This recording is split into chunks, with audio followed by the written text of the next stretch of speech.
मयूरभंज जिला बामनघाटी उपखंड रायरंगपुर सहरस्थ स्थानीय महत्ता भवन ठारे वंदे मातरम 150 वर्ष पूर्ति अवसर में पौरपालिका स्तरीय प्रतियोगिता अनुष्ठित हो जाइछि।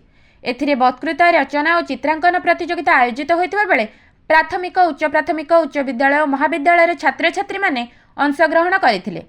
उक्त प्रतियोगिता रे विचारक मंडली भावे मास्टर प्रशिक्षक मनोरंजन मंडल, क्षितिश चंद्र महंत, चित्रकार प्रणव कुमार महंत, सहकारी शिक्षयित्री उर्मिला पाणी और सुकांतिमणि साहू प्रमुख जोग देथिले।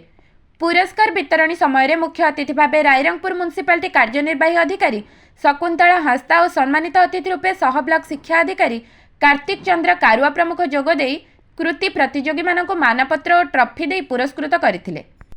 एथिरे municipality MIS programme Nilakantha Biswal तथा अन्य कर्मचारी परिचालन में सहयोग करथिले। समस्त विद्यालय और महाविद्यालय गाइड शिक्षक शिक्षयित्री उपस्थित थिले।